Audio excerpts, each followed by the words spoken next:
জামানায়ে কাদিমের কথা। এক দূর দরাজ এলাকে জাহিদ নামে এক নওজোয়ান নিজের বাবা নাসিরের সাথে একই ঘরে জীবন কাটাচ্ছিল। তাদের গুজরান চলত একটা ছোট্ট দোকানে, যেখানে তারা সারা দিন পরিশ্রম করত। ঘরে শুধু তারাই দুজন ছিল, আর তাদের সহায়ও একে অপর ছাড়া আর কেউ ছিল না। রাতের সময় যখন তারা ঘরে বসত, তখন নাসির প্রায়ই ছেলেকে নসিহত করত, বাবা, মৃত্যুর কোনো নির্দিষ্ট সময় নেই। যদি আমি দুনিয়া থেকে চলেও যাই, তাহলে মনে রেখো তুমি একা নও, আল্লাহ সব সময় তোমার সাথে আছেন। ব্যবসা আল্লাহর ভরসায় চালিয়ে যেও, কারণ দোকান তো শুধু একটা মাধ্যম। আসল রহস্য আল্লাহর সন্তুষ্টিতে। সব সময় ঈমানদারি আর সত্যটা অবলম্বন করো, চাই তার জন্য তোমাকে নিজের সব মালই কেননা দিতে হয়। আর বান্দাদের সাথে নরমভাবে পেশ আসো, কারণ আল্লাহ তোমাকে তখনই সাহায্য করবেন যখন তোমাকে সাহায্য করার আর কেউ নজরে আসবে না। জাহিদ বাবার কথা শুনে অস্থির হয়ে বলল, বাবা, আল্লাহ না করুন যে আপনি আমাকে ছেড়ে চলে যান। আপনি না থাকলে আমি কি করব? নাসির ছেলের মাথায় স্নেহ ভরা হাত রেখে মুচকি হেসে বলল, বাবা, এটাই তো আমি বলছি, আমার চলে যাওয়া নিশ্চিত, কিন্তু তোমাকে কখনো একা অনুভব হবে না। যদি তুমি আল্লাহর উপর ভরসা রাখো, তিনিই তোমার রক্ষক, আর যদি তার উপর বিশ্বাস রাখো, তাহলে কখনো ব্যর্থ হবে না। বাবার নসিহত শুনে জাহিদের মনে একটা প্রশ্ন উঠল, যদি আমি পরিশ্রম করি, ঈমানদারি অবলম্বন করি আর লোকদের সাথে নরম ব্যবহার করি, তাহলে আল্লাহর উপর ভরসার অর্থ কী? আখির সব কিছু তো আমারই আমল থেকে হয়। এই ভেবে সে প্রায়ই বাবার কথাগুলো উপেক্ষা করে দিত। কিন্তু জাহিদকে কে জানত যে আল্লাহ তাকে এমন দৃশ্য দেখাতে চলেছেন যা তার জীবন চিরকালের জন্য বদলে দেবে। এখন জাহিদের জীবনও তার উপর হাসছিল, তাই সময় কেটে যেতে লাগল। আর তারপর সেই দিন এসে গেল যার উল্লেখ নাসির সব সময় করত। সে দুনিয়া থেকে বিদায় নিল। এখন বাস্তবে জাহিদের কাছে আল্লাহ ছাড়া আর কেউ ছিল না। যখন সে দোকানে যেত, তখন প্রতিটি জিনিস তাকে বাবার কথা মনে করিয়ে দিত। ঘরে ফিরত তো একাকিত্ব তার জন্য অপেক্ষা করছিল। চার দেওয়ালের মধ্যে এখন শুধু সেই থেকে গিয়েছিল, আর তার মনে বাবার কথাগুলো গুঞ্জরিত হতে থাকত, যেগুলো সে কখনো গুরুত্বের সাথে নেয়নি। বাবা ছাড়া জীবন কঠিন তো ছিলই, তবুও কোনো রকমই কেটে যাচ্ছিল। জাহিদ নিজেকে কাজে ব্যস্ত রাখত, কিন্তু একাকিত্বের অনুভূতি কখনো শেষ হতো না। কিছু সময় পর তাকে দোকানের জন্য মাল কিনতে অন্য শহরে যেতে হলো, যেখান থেকে কম দামে মাল কিনে ভালো লাভ করা যেত। এটা ছিল প্রথমবার যখন সে বাবা ছাড়া এত দূর যাচ্ছিল, কিন্তু ব্যবসার বাধ্যবাধকতা ছিল, তাই সাহস করতে হলো। তাকে কে জানত যে এই যাত্রা তার মনকে ঝাঁকুনি দিয়ে দেবে, তার চিন্তাকে নড়িয়ে দেবে। ঘোড়ায় চড়ে আসার সহায়ে সে শহরের দিকে রওনা হলো। রাস্তা লম্বা আর অচেনা ছিল, কিন্তু সে পূর্ণ আশায় ছিল যে গন্তব্যে পৌঁছে যাবে। কিন্তু যখন সূর্য পশ্চিমে ঢলে পড়তে লাগল, তার আশাও টলমল করতে লাগল। সন্ধ্যা নেমে এলো, অন্ধকার ছড়িয়ে পড়তে লাগল, আর জাহিদের উপর উদ্বেগ চেপে বসতে লাগল। মুশকিল ছিল এই যে খাবার পানীয় সে সাথে নিয়েছিল তা শুষ্ক মরুভূমিতে শেষ হয়ে গিয়েছিল। এখন পিপাসা আর ক্ষুধা শরীরকে দুর্বল করে দিয়েছিল, কিন্তু এর চেয়েও বেশি ভয় আর আতঙ্ক তাকে ঘিরে ফেলেছিল। এটা ছিল সেই সময় যখন আল্লাহ নিজের কুদরতের নজারা দেখাতে চেয়েছিলেন। রাতের নিস্তব্ধতায় দূর কোথাও ঘন জঙ্গল থেকে ভয়ঙ্কর আওয়াজ আসছিল, যেন কোনো হিংস্র জন্তু গর্জন করছে। ঘোড়াও অস্থির হয়ে পড়েছিল, পা টলতে লাগল, যেন সেও বিপদ অনুভব করেছে। জাহিদ চারদিকে চোখ বোলাল, কিন্তু চারপাশে ছিল নির্মম অন্ধকার। সে নিজেকে সান্ত্বনা দিল, বস, আর কিছুক্ষণ, হয়তো সামনে কোনো নিরাপদ জায়গা পাওয়া যাবে।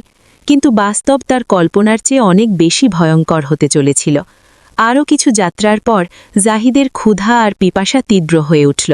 এখন সে হতবুদ্ধি আর অস্থির ছিল। ভাবতে লাগল যে হয়তো আমার মৃত্যু এখানেই লেখা আছে। না জায়গা ঠিক ছিল, না পানির কোনো উপায়, আর খাবারেরও কোনো ব্যবস্থা ছিল না। ক্ষুধা তো কোনো না কোনোভাবে সহ্য হচ্ছিল, কিন্তু পিপাসা তাকে অস্থির করে তুলেছিল। সে ঘোড়াকে দ্রুত চালাতে লাগল, কিন্তু কিছু দূর গিয়ে ঘোড়া থেমে গেল। অন্ধকারে যাত্রা সম্ভব ছিল না। ভয়ে বিভল জাহিদও মাটিতে শুয়ে পড়ল, কিন্তু তীব্র পিপাসার কারণে ঘুম চোখ থেকে কোষ দূরে ছিল। শুয়ে শুয়ে তার বাবার কথা মনে পড়ল, বাবা, আল্লাহর উপর বিশ্বাস রাখো, তিনি তোমাকে সেখানে মিলবেন যেখানে তোমাকে আর কেউ মিলবে না। এই ভেবে তার ঠোঁট থেকে অজান্তেই দোয়া বেরিয়ে এলো, হে আল্লাহ, যদি আমার বাবার কথা সত্যি হয় তাহলে এই মরুভূমিতে আমার জন্য পানি আর খাবারের কোনো পথ খুলে দাও। তুমি জানো আমি কতটা ক্ষুধার্ত আর পিপাসার্থ। দোয়ার পর সে সেখানেই শুয়ে পড়ল। কিছু সময় কেটে গিয়েছিল যে হঠাৎ ঘোড়া ভয় পেয়ে উঠে দাঁড়াল আর আতঙ্কিত হয়ে দৌড়াতে লাগল। জাহিদ যখন এটা দেখল তখন রাগ করে বলল, এখন এটা আর কি বিপদ? কিন্তু ঘোড়া চলে গেলে সে একেবারে একা থেকে যেত, তাই সে তাড়াতাড়ি তার পিছু নিল। কিছু দূর দৌড়ানোর পর ঘোড়া হঠাৎ থেমে গেল আর জাহিদ তৎক্ষণাৎ লাফ দিয়ে তাকে নিয়ন্ত্রণে নিয়ে নিল। কিন্তু এখন আর এক বিপদ এসে দাঁড়াল। অন্ধকারে রাস্তা হারিয়ে ফেলেছিল। বাধ্য হয়ে সে সামনে এগোনোর সিদ্ধান্ত নিল আর ধীরে ধীরে হাঁটতে লাগল। মাত্র কয়েক পা হাঁটবে যে দূরে কোথাও আলোর হালকা চমক অনুভব হল। মনে আশা জেগে উঠল, চলো এখানে গিয়ে রাত কাটাই। পুরনো সময়ে মুসাফিরদের খুব যত্ন করা হতো, তাদের ঘুমানো আর খাওয়ার চমৎকার ব্যবস্থা থাকত। এই ভেবে সে আলোর পিছনে চলতে লাগল। কাছে পৌঁছে তো অবাক হয়ে থেমে গেল। এ তো একটা পুরো বসতি। অসংখ্য ঘর আবাদ ছিল। মনে শান্তি এলো যে কোনো না কোনো ঘরে অবশ্যই আশ্রয় মিলবে। ঘোড়া থেকে নেমে যখন সে কাছে পৌঁছল তখন দেখল যে ঘরে তালা লাগানো। অবাক হয়ে দ্বিতীয় আর তারপর তৃতীয় ঘরের দিকে এগোল, কিন্তু সবার দরজা বন্ধ ছিল। এটা দেখে জাহিদের কঠিন আশ্চর্য লাগল। এটা কি করে সম্ভব যে পুরো গ্রামের ঘর নির্জন আর খালি? মনে একটা ভয় বসে গেল, কিন্তু সাহস করে সে আলোর দিকে এগোল। সেই আলো একটা ঘর থেকে আসছিল। দরজায় টোকা দিতেই ভিতর থেকে ভারী আওয়াজ এলো। কে, রাতের এই প্রহরে এখানে কি করছ? জাহিদ উত্তর দিল, আমি মুসাফির, দামাস্ক থেকে আসছি। রাস্তা হারিয়ে ফেলেছি আর রাত কাটানোর জন্য আশ্রয় চাই। কিছুক্ষণ পর দরজা খুলে গেল আর ভিতর থেকে আওয়াজ এলো, এসো। জাহিদ ঘোড়া বেঁধে ভিতরে প্রবেশ করল তো অবাক হয়ে থেমে গেল। সামনে একজন পঙ্গু ব্যক্তি মেঝেতে শুয়েছিল, যার দুটো পা ছিল না। জাহিদও কাছে বসে পড়ল। সেই ব্যক্তি মুচকি হেসে বলল, মুসাফির, কোথা থেকে আসছো আর কোথায় যাচ্ছ? জাহিদ পুরো কাহিনী বর্ণনা করে দিল, আর এখন সেই অদ্ভুত বসতি আর পঙ্গু ব্যক্তি নিয়ে ভাবছিল। তারপর জাহিদ ব্যাকুল হয়ে বলল, ভাই সাহেব, আমার তীব্র পিপাসা লেগেছে। মেহেরবানি করে আমাকে পানি দিন, ভুকেও আমি অসহ্য হয়ে উঠেছি। পঙ্গু লোকটি শান্তভাবে উত্তর দিল, ভাই, এখানে পানি নেই। তোমাকে সেখানে যেতে হবে, যেখানে মরুভূমিতে দূরে আলো দেখা যাচ্ছে। সেখান থেকেই পানি মিলবে, আর খাবারের ব্যবস্থা তো খোদা নিজেই করবেন। এটা শুনে জাহিদের অদ্ভুত লাগল, কিন্তু পিপাসার ক্ষুধায় বাধ্য হয়ে সে রওনা হল। ভারী পায়ে সে আলোর দিকে এগুলো। কাছে পৌঁছে দেখল যে একটা পুরনো ঝুপড়ি, আর ভিতর থেকে কেউ ধীরে ধীরে কিছু বলছে, যেন নিজের সাথে কথা বলছে।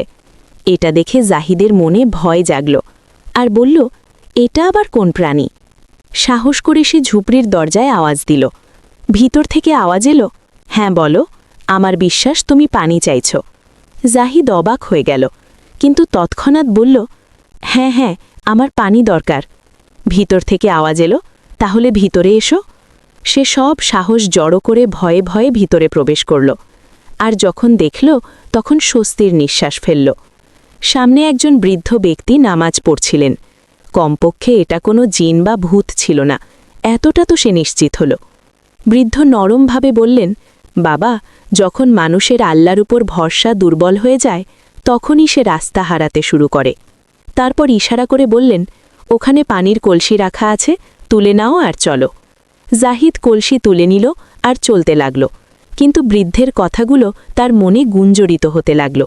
এই ব্যক্তি কি করে জানলেন যে আমার আল্লাহর উপর ভরসা দুর্বল? এই চিন্তা তাকে অস্থির করে তুলল, কিন্তু সে নীরবে ফিরতে লাগল।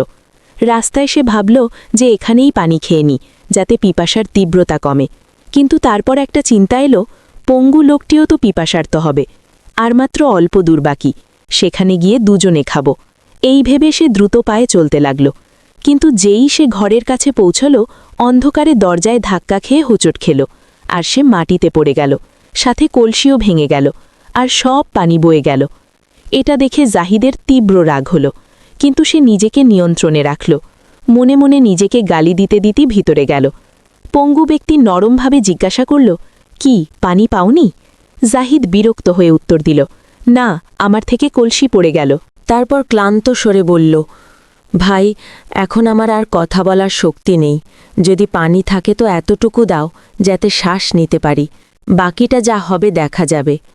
পঙ্গু লোকটি আকাশের দিকে হাত তুলে দোয়া করল, হে আল্লাহ, যদি সত্যিই এই ব্যক্তি ক্ষুধার্ত আর পিপাসার্ত হয় তাহলে তুমি আমাকে সাহায্য করো, যাতে আমি এই মুসাফিরের সাহায্য করতে পারি। জাহিদের রাগ হল, কিন্তু সে চুপ করে রইল আর মনে মনে বলল, এখন এই কম বুদ্ধি দেখো, এটা কি করে সম্ভব যে কেউ এই নির্জন জায়গায় আমাদের সাহায্যে আসবে? কয়েক মুহূর্ত পর দরজায় খটখট শব্দ হল। জাহিদ চমকে উঠল। এটা কে হতে পারে? পঙ্গু ব্যক্তি মুচকি হেসে বলল, যেই হোক, তোমার জন্য পানি আর খাবারের ব্যবস্থা নিয়ে এসেছে। এটা শুনে জাহিদ বিস্ময়ে পড়ে গেল। এ লোকটা এমন কথা কেন বলছে? সে দরজা খুলল তো সেই বৃদ্ধ ব্যক্তিই দাঁড়িয়েছিলেন। মুচকি হেসে বললেন, তোমার থেকে একটা কলসিও সামলানো গেল না। এই নাও পানি আর খাবার, আর হ্যাঁ, ঘোড়ার জন্যও পানি রেখে দিয়েছি। তোমার নিজেরই পড়ে আছে, জানোয়ারেরও তো খেয়াল রাখতে হয়। জাহিদ অবাক হয়ে গেল। এই দুজন তো এমন কথা বলছে যেন সব জানে, কিন্তু ক্ষুধা আর পিপাসা ভাবার সুযোগ দিল না। তাড়াতাড়ি পানি খেল আর খাবারে ঝাঁপিয়ে পড়ল। যখন তৃপ্ত হল তখন প্রশ্নগুলো মনে উঠতে লাগল। সে পঙ্গু ব্যক্তির কাছে গিয়ে বলল, ভাই সাহেব, একটা কথা জিজ্ঞাসা করব, যদি মনে না করেন? পঙ্গু ব্যক্তি নরমভাবে বলল, এখন না, আগে আমাকে একটু পানি দাও, খুব পিপাসা লেগেছে। জাহিদ তাড়াতাড়ি পানি দিল আর নিজেও অপেক্ষা করতে লাগল, এই ভেবে যে এরা কারা যারা এত অদ্ভুত কথা বলে। জাহিদ ঘুমের তীব্রতায় ঘুমিয়ে পড়ল। সকালে চোখ খুলতেই দেখল যে পঙ্গু লোকটি নামাজে মগ্ন। সে নীরবে নিজের জায়গায় বসে রইল। নামাজ শেষ হলে সে আবার বলল, ভাই সাহেব, এবার তো আমার প্রশ্নের উত্তর দিন। পঙ্গু ব্যক্তি মুচকি হেসে বলল, তুমিও অদ্ভুত। আল্লাহ নতুন জীবন দিয়েছেন, খাওয়া পানির ব্যবস্থা করেছেন, কিন্তু তুমি না রাতের নামাজ পড়েছ আর না সকালের। এটা শুনে জাহিদ লজ্জিত হল। তৎক্ষণাৎ অজু করে নামাজ পড়ল। তারপর ঘোড়ায় মাল তুলে রওনা হতে লাগল। পঙ্গু ব্যক্তি ডেকে বলল, জিজ্ঞাসা করো যা জিজ্ঞাসা করতে চাও। জাহিদ অবাক হয়ে বলল, এই বসতি খালি কেন? পঙ্গু বলল, এখানে বর্ষায় পানি জমে যায়, লোকে অস্থায়ীভাবে উঁচু এলাকায় চলে যায়। তাহলে তুমি কেন থেকে গেলে? জাহিদ জিজ্ঞাসা করল। পঙ্গু ব্যক্তি বলল, আমি তো যেতেও পারি না, আর এবাদতের জন্য এই জায়না ছেড়ে যেতে চাই না। তারপর জাহিদ বলল, আর সেই বৃদ্ধকে? আল্লাহর একজন নেক বান্দা, সারা রাত ইবাদত করেন আর গরিবদের সাহায্য করেন। জাহিদ শেষ প্রশ্ন করল, তোমার এত বিশ্বাস কি করেছিল যে খাবার এসেই যাবে? পঙ্গু হেসে বলল, যদি মালিকের কাছে না মাগবে তাহলে কার কাছে? তোমার তো প্রথম রাত ছিল, আমি 1 বছর ধরে এখানে আছি, আর প্রতি মুহূর্তে আল্লাহ ব্যবস্থা করে দেন। একদিনও আল্লাহ আমাকে ক্ষুধার্ত রাখেননি, শুধু কাল রাতে তোমার কারণে আমার খাবার দেরিতে এসেছিল। তারপর সে বলল, আল্লাহর উপর ভরসা রাখো। যখন তুমি মরুভূমিতে আল্লাহকে ডেকেছিলে তখন ঘোড়া ভয় পেয়ে গিয়েছিল। এটা বিপদ ছিল না রহমত ছিল?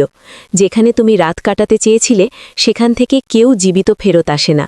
আল্লাহ তোমাকে বাঁচিয়েছেন। তিনি রাস্তা বানানোর মালিক, চাই মরুভূমি হোক বা অন্য কোনো জায়গা। রাস্তায় তার বাবার কথাগুলো মনে পড়তে লাগল, যে বলতো, আল্লাহই মুশকিল দেখেন আর সমাধান করেন। আল্লাহর ওপর ভরসা করলে আল্লাহ তাকে সেখানেই মিলবেন যেখানে আর কেউ মিলবে না। এই ঘটনার পর জাহিদের বিশ্বাস আরও দৃঢ় হয়ে গেল, আর সে প্রতিটি কাজ আল্লাহর উপর ভরসা করে করতে লাগল। এই কাহিনী থেকে আমরা এই শিক্ষা পাই যে যদি আমরা আল্লাহর উপর পূর্ণ ভরসা রাখি তাহলে কখনো নিরাশ হব না।